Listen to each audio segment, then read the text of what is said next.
नमस्कार, आप देख रहे हैं इंडिया टीवी। आपके साथ मैं हूं मीनाक्षी जोशी।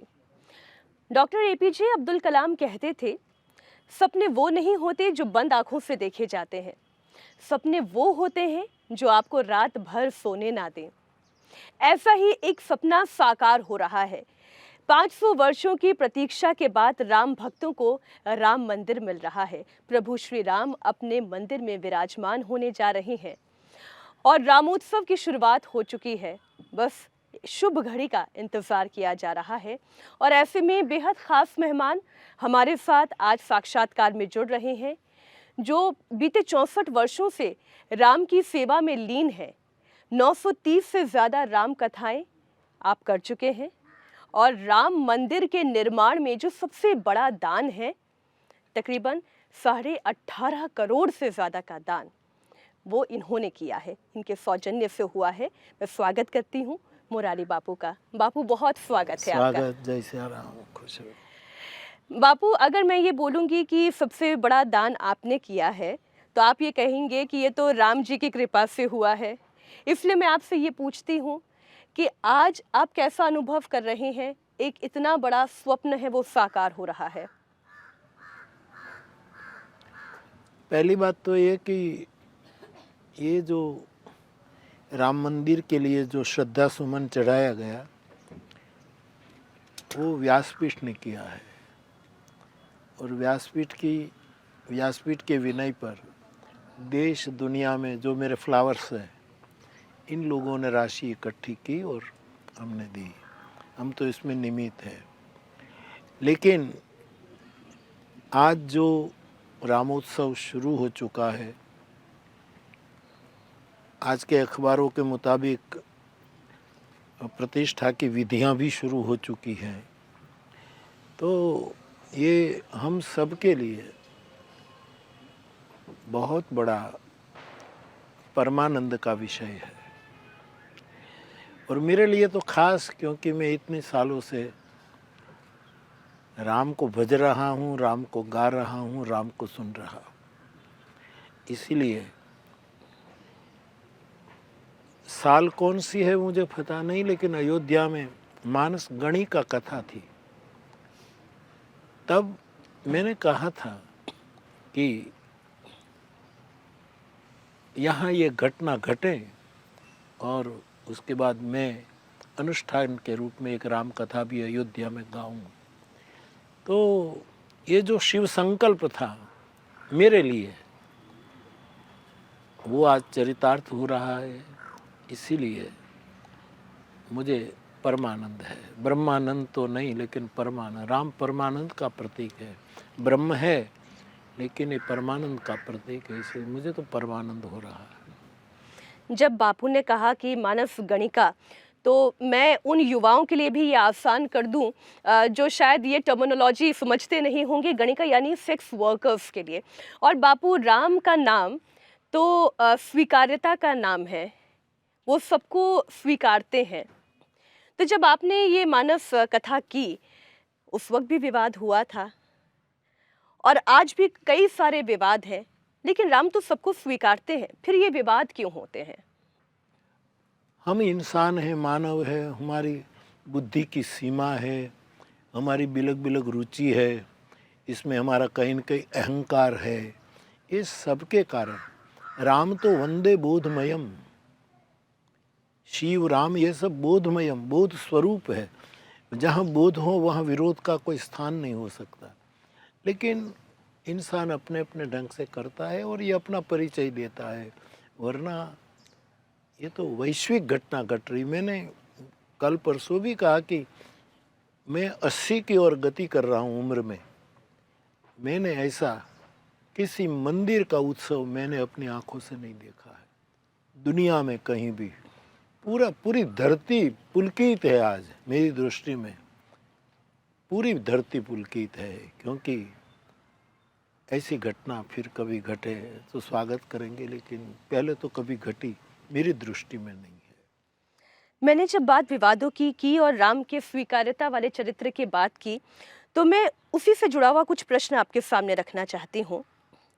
क्योंकि स्वामी निश्चलानंद सरस्वती ये कहते हैं कि मोदी जी लोकार्पण करेंगे वो मूर्ति को स्पर्श करेंगे तो क्या मैं वहां तालियां बजाकर जय जयकार करूंगा? मेरे पद की भी एक मर्यादा है।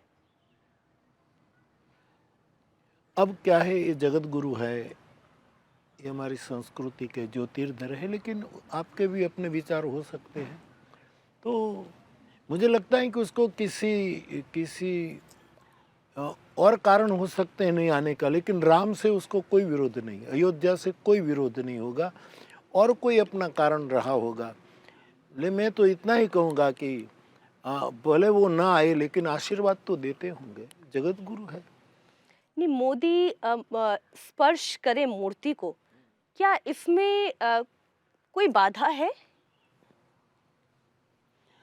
राम का चरण स्पर्श तो कोई भी कर सकता है, कोई भी करता है। जो अभी आपने शब्द यूज किया कि राम स्वीकार की मूर्ति है, जी।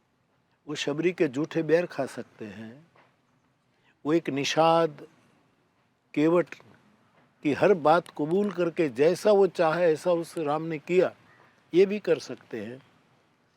विभीषण जैसे असुर के भाई का भी वो स्वागत कर सकता है। तो भगवान तो सबके लिए, तो उसके लिए तो कोई, ये कौल किरात भील वनवासी सब राम के साथ जुड़े थे और सब उससे बातचीत करते। लेकिन परम पूज्य जगत गुरु के मन में क्या होगा वो तो वो बताए तभी पता लगता है। बाकी राम से किसी का विरोध नहीं हो सकता, और वो आशीर्वाद भी देते होंगे, और मैं प्रार्थना करूं कि आप ज़्यादा आशीर्वाद दें कि उत्साह कई गुना बढ़े। प्रश्न ये भी पूछा गया कि क्या आधे अधूरे मंदिर में भगवान जी की प्राण प्रतिष्ठा की जा सकती है?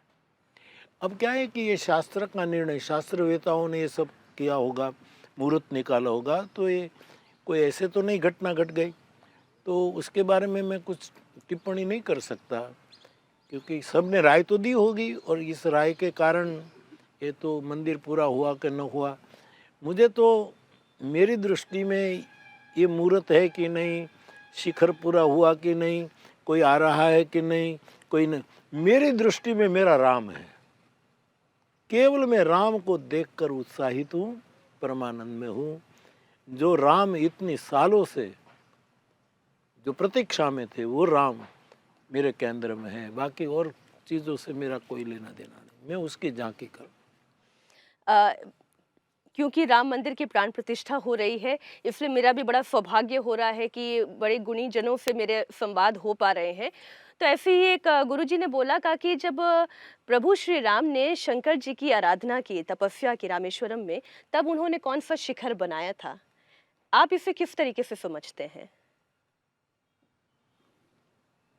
वो तो जिस महापुरुषों ने कहा वही ज़्यादा कह सकते हैं, लेकिन वहाँ तो कोई मंदिर नहीं बना होगा। शिवलिंग वहाँ स्पष्ट लिखा है मानस में, लिंग थापी विधिवत करी पूजा।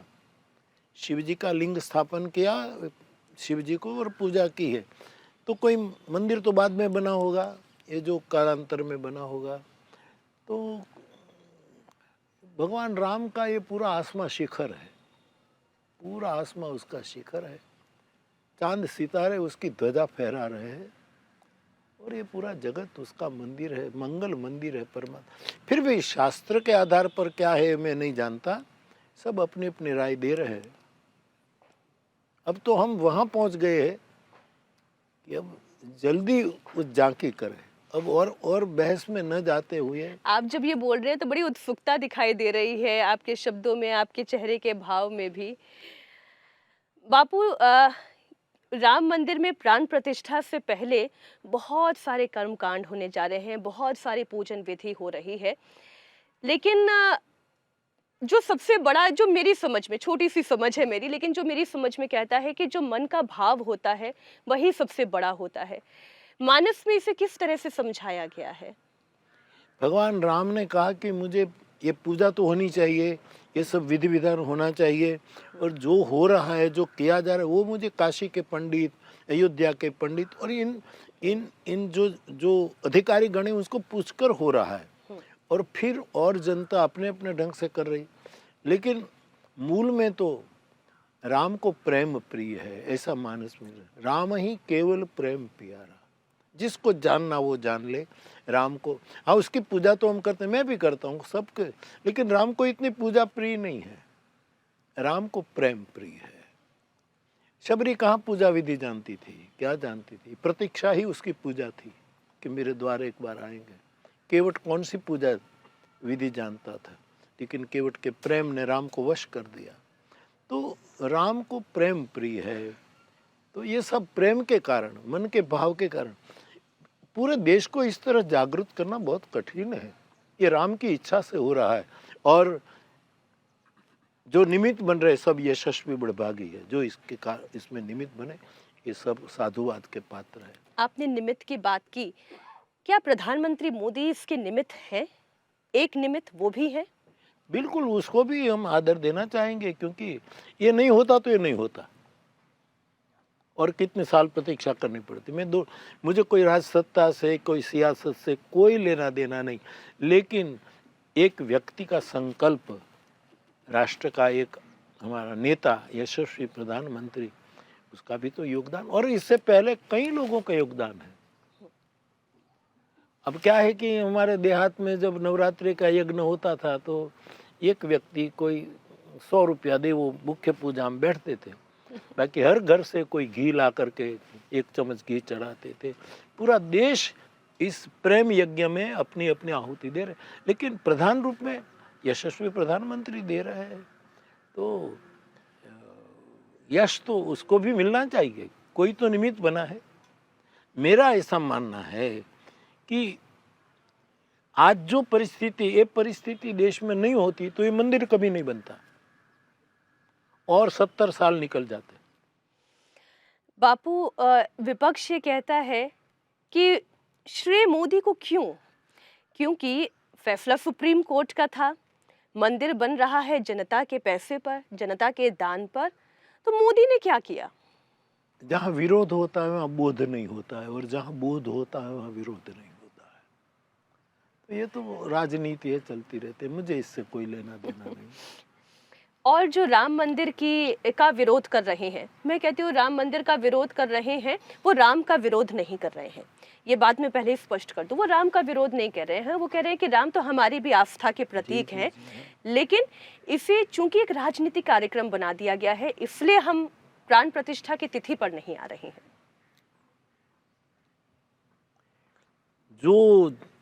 जो मुद्दा बनाया गया हो मुबारक, मुझे मेरे राम से लेना देना है। मैं तो उसकी झांकी के लिए अभी से उत्सुक हूँ। बाकी मुझे क्या मुद्दा बना, किसने क्या किया, किसने क्या पॉलिटिक्स किया, वो जाने। और जो रामचरितमानस को लेकर ही प्रश्न उठाते हैं, आप उन्हें क्या कहेंगे? पूरा रामचरितमानस वो पढ़े तो सही। जिसने राम मानस की एक दोहा तक नहीं पढ़ा, ऐसे लोग न जाने बिल्कुल निर्मूल, जिसका कोई जड़ नहीं, ऐसी बातें कर रहे हैं। कम से कम एक बार मानस का पाठ तो करें। जो कहते हैं राम ये खाते थे, ये पीते थे, आदि आदि जो बात, राम मांसाहारी थे, जितेंद्र अबाड ने कहा। ये तो कितने रुग्ण चित्त का आरोप है, कितना रुग्ण। इससे बीमारी कोई नहीं। मैं मानस का गायक हूँ, मेरी जिम्मेवारी के साथ मैं कह सकूँ, कंद मूल फल सुरस अति, यही भगवान ने पाया है। जंगल में बोले, कई लोग कहते हैं कि जंगल में सब्जी का, जंगल में नहीं मिलती सब्जी, क्या जंगल में औषधि नहीं मिलती, जंगल में कंद नहीं मिलते, जंगल में मूल नहीं मिलते, फल नहीं मिलते। तो प्रभु ने ये तो स्पष्ट है। मानस देखना चाहिए, अथवा तो समय लेकर मैं विनोद में कह रहा हूँ, मुरारी बापू की एक कथा सुननी चाहिए। और जो ये कहते हैं मानस भेदभाव सिखाता है, तो राम के चरित्र से ही आज उन्हें समझाइए ना कि भेदभाव मन में होता है, मानस में नहीं है। लेकिन राम ने कहाँ भेदभाव, कौन सा भेदभाव राम ने किया, और मानस ने भी कौन सा भेदभाव किया? जो अहल्या का स्वीकार कर सकते हैं, जो केवट का स्वीकार कर सकते हैं, असुर का स्वीकार कर सकते हैं, बंदरों का स्वीकार कर सकते हैं, इवन पत्थरों का स्वीकार कर सकते हैं, आदिवासी वनवासी अंतिम व्यक्ति का स्वीकार कर सकते हैं। एक कुत्ता शिकायत करने के लिए राम दरबार में आए तो कुत्ते की भी शिकायत राम ने सुनी। ऐसा प्रेम राज्य दुनिया में कहाँ होगा? तो यहाँ कोई भेद का कोई प्रश्न नहीं मेरी दृष्टि में। एक वैसे तो इतना अच्छा सकारात्मक माहौल है, मैं कोई नेगेटिव क्वेश्चन करना नहीं चाहती थी, लेकिन क्या करूँ, सत्य का बोध तो आप करा सकते हैं, वो ताकत आपके अंदर है। जो ये कहते हैं कि बौद्ध मठों को तोड़कर मंदिरों का निर्माण किया गया। श्रावस्ती में हम हैं और श्रावस्ती तो बुद्ध यहाँ पर आए, अपना इतना समय, इतना काल उन्होंने यहाँ पर बिताया। ये कैसा आरोप है कि बौद्ध मठों को तोड़कर मंदिरों का निर्माण करवाया गया था? मैं इससे अवगत नहीं हूँ, मेरा कोई इसमें कोई माहिती मेरे पास नहीं कि ऐसा किया हो, खबर नहीं। लेकिन मानो कि कहीं मैं इससे सहमत नहीं हूँ क्योंकि मेरा इसमें ज्ञान नहीं है, इसलिए मैं उसमें प्रवेश नहीं कर पाऊंगा।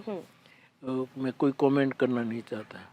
लेकिन मानो ये जो राम मंदिर तोड़ा गया, कहीं कुछ तोड़ा गया, विध विध लोग हमारे देश में आए उसने किया, लेकिन राम का मंदिर तोड़ सके, राम को नहीं तोड़ पाए।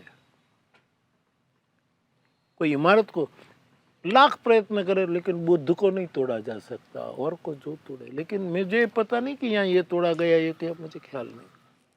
नहीं, ऐसे बद्रीनाथ मठ को लेकर भी स्वामी प्रसाद मौर्य पहले कह चुके हैं कि बद्रीनाथ जी के मंदिर के साथ ये हुआ था, वहाँ बौद्ध मठ था, फिर वहाँ बद्रीनाथ जी का मंदिर बना दिया गया। ऐसे अलग अलग तरीके के आरोप लगते रहते हैं। बापू, मैं अब सिर्फ और सिर्फ राम की बात करना चाहती हूँ। रामत्व को कैसे पाया जा सकता है? राम ऐसे मर्यादा पुरुषोत्तम हैं, कई बार तो लोगों को सुनते सुनते ये लगता है, गुरुजनों को सुनते हुए लगता है कि उन तक तो पहुंच पाना ही नामुमकिन है, और ये कलयुग में कैसे संभव है? राम को किसने नहीं पाया, केवल परिचय बाकी है। राम किसी से दूर नहीं है और हम चाहे तो भी राम से दूर नहीं। प्रश्न है परिचय का, और परिचय हो जाए तो राम तुरंत समझ में आ सकते हैं। और परिचय कराने वाला कोई बुद्ध पुरुष, कोई सदगुरु होना चाहिए जो हमें परिचय करे। बाकी परमात्मा किसको प्राप्य नहीं है, परिचय भर की बात है ऐसा।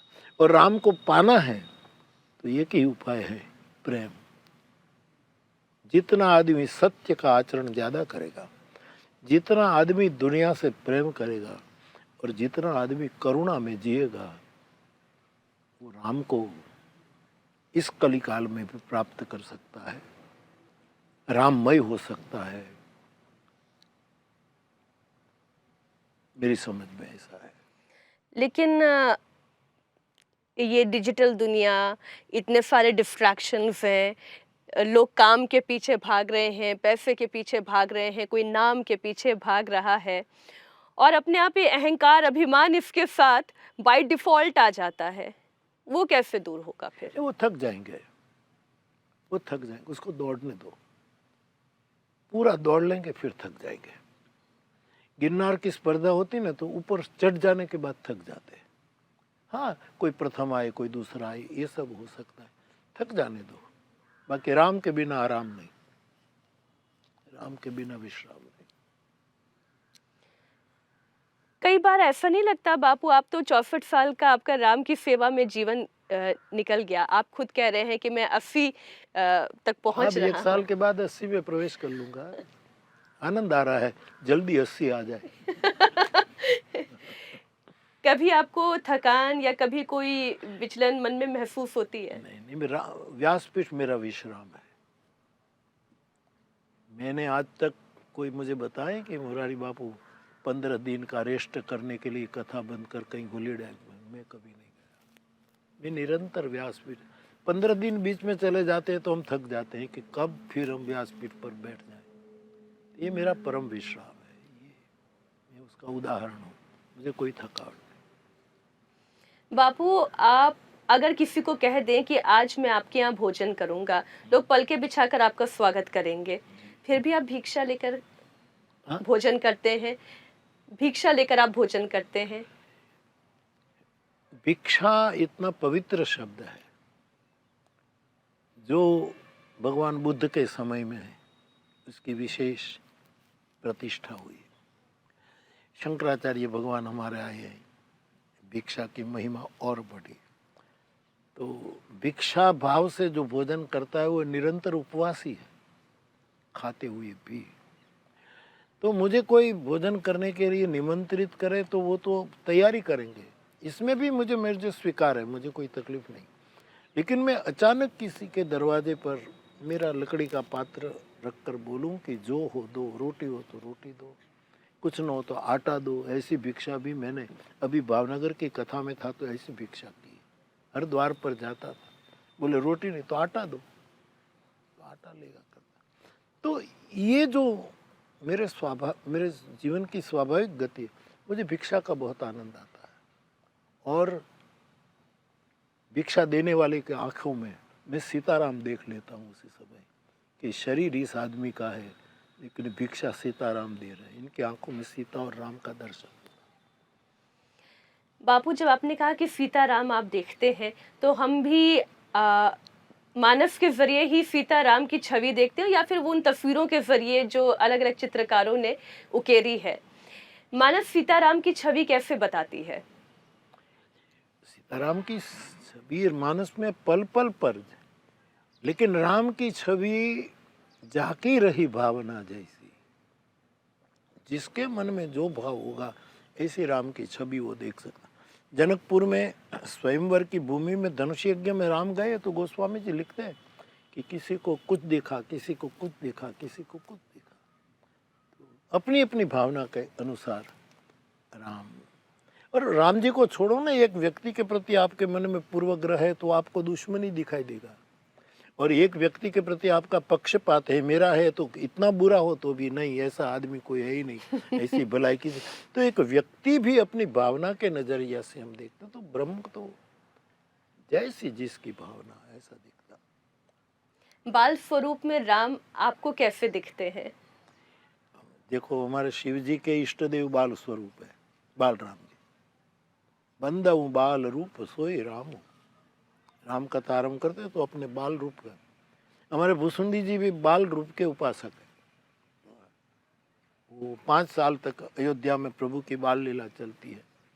तो बाल रूप तो एक संसारी का बालक भी ईश्वर जैसा लगता है। तो मेरा ठाकुर जब बालक बन करके ठुमका लेता होगा तो कितना सुंदर लगता होगा। तो लेकिन मैं ये बता दूं कि मैंने इष्ट के रूप में बाल रूप को नहीं रखा है, मैंने वनवासी राम को रखा है। मेरा इष्ट वनवासी राम है जो दर दर गया। मेरा इष्ट देव केवल कौशल्या की गोद में खेलने वाला नहीं है, हर आंगन में जाने वाला है। तो मेरा इष्ट देव, मैं पहले जो राम की छवि, वो मेरा वनवासी रूप है। और यहाँ मैं प्रकरण भी मानस वनवास लेकर बोल रहा हूँ कि वनवास शब्द ही मुझे बहुत अच्छा लगता। लेकिन बाल रूप की छवि गोस्वामी जी ने जो चित्रित की है, गजब की है। बाल रूप तो एक छोटा बालक भी ईश्वर है। तो राम जब बालक बनेगा, ईश्वर बालक बनेगा, तो वेद भी चुप, कविगण चुप, वक्ताओं की बोली चुप, केवल महसूस किया जा सकता। आपने वनवासी राम को अपना इष्ट क्यों माना?